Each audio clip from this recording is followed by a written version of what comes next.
hot air popcorn in large amounts daily damaging to the body? Well, I mean, come on, we can't be, raw food Nazis either. But the truth of the matter is, one of the things that people say to me who are not sick is if I were to eat a cooked food, what would some of the cooked foods look like that I could eat? For a person who doesn't have cancers or major viral or bacterial diseases or are really sick, eating a little air-popped popcorn, not fried popcorn, but air-popped popcorn, isn't that bad, providing the popcorn is what? Organic, biologically grown. Because, boy, all of that other stuff is genetically modified, even now in Europe.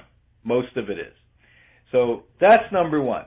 If you're eating it every day, I'm not sure that's a healthy thing for anyone to eat popcorn every day. It's a great roughage factor, as you know. But on the other hand, I think that you may eventually end up with an allergic reaction to it because all corns have been greatly hybrid. Imagine if the caller who just asked us recently about Candida asked me that question. It promotes Candida. And why we like it so much, even though it's puffy and chewy, is because it breaks down to sugar. So little bits for healthy people on and off, 2-3 days a week, not a big deal if it's air-popped. Of course, don't put butter or nutritional yeast on it. Nutritional yeast is ungodly high in pesticides. How they make that is they put it on the top of molasses. Molasses is a nutritional part of sugarcane, and sugarcane is by far the most sprayed crop on the planet Earth with pesticides. They spray it practically every day. And so what you have to do is they do make herbal seasonings without a lot of sodium in them. All over the world you can buy this to put on that popcorn. Knock yourself out if you're healthy and try to have a little fun sometime.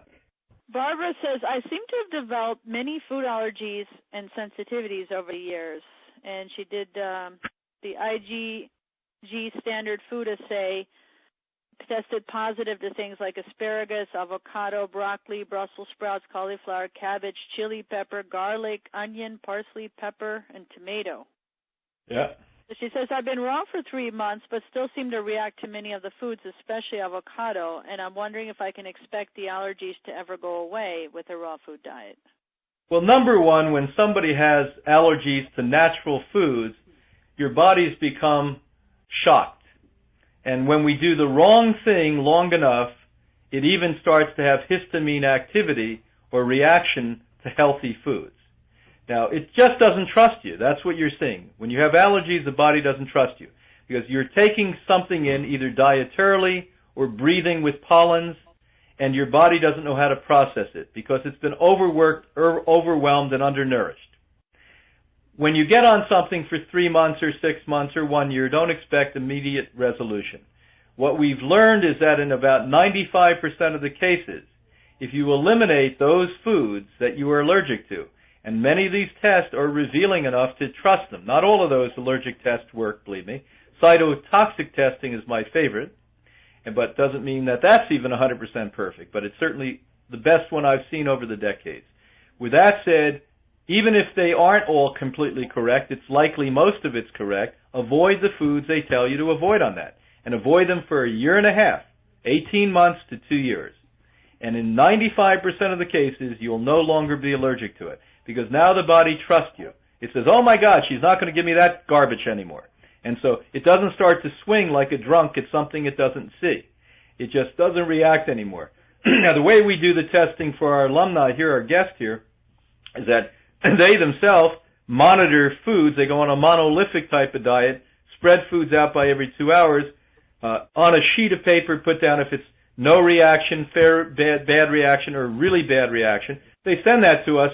And then we look at it chemically after they've graduated and say, oh, see, not only are the foods that is on the list what she's reacting to, but these other foods have similar chemistry, so avoid those too. And then we have like a 99% success rate in that.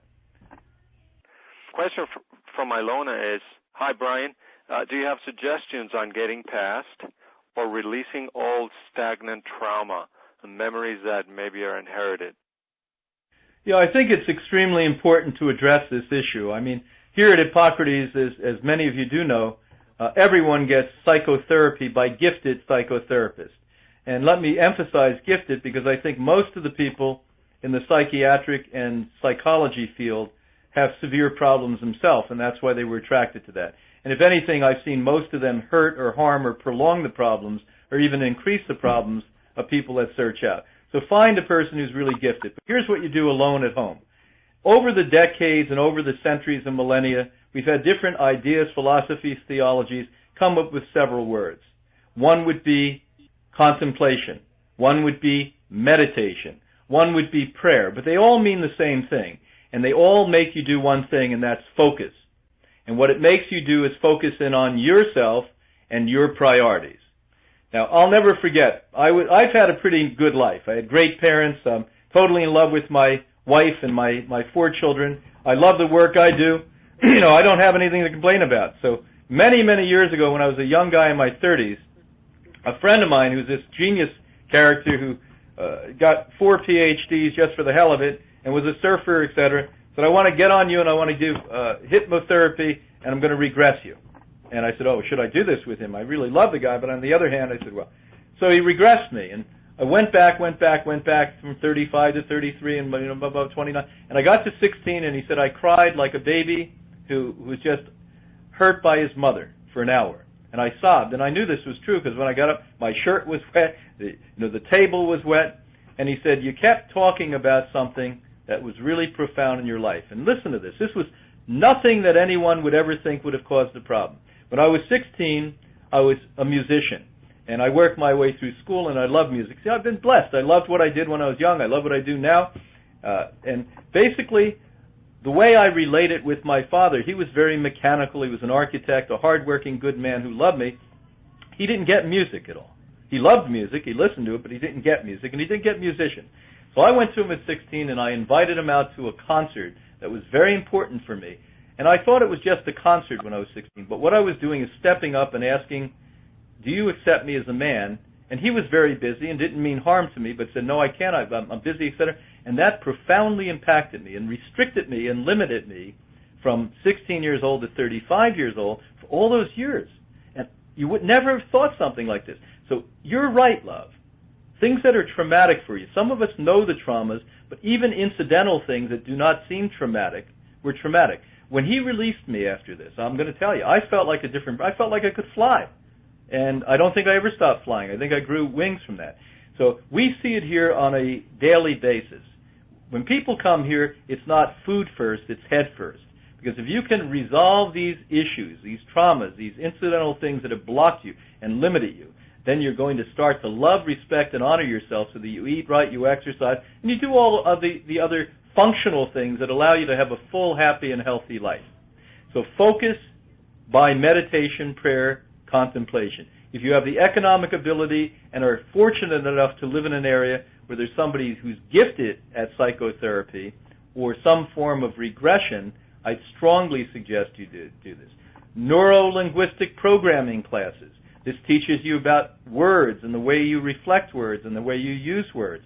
And sometimes, years ago, I used to run around and say to people, oh, I'm going to die. And somebody grabbed me 35 years ago and said to me, what are you? You never say you're going to die. You're actually projecting that you're going to die. And little things like this that nobody thinks about most of the time. And they sound a little new age until I've seen them applied for 40 years, and I realize this is not new age. This is cutting-edge psychotherapy that we understand now. So apply those things, become a happier, healthier person, because what Hippocrates' objective is to make healthy, sane people so that we can be good examples for the rest of humanity, so we bring humanity back to our beginning again, where everything was fine, that disease didn't exist, everyone lived in total harmony, not only with other human beings, but every creature on this earth, and we respected the earth that we live on. We didn't destroy it, we didn't pollute it, we didn't take more than we needed, we weren't greedy. So here at Hippocrates, that's what we do. We bring people back to the basics again and show them that everything really, really, really is simple. And when you know things are simple, then you move forward with openness and happiness and with enthusiasm. And it takes getting out those traumas inside of yourself.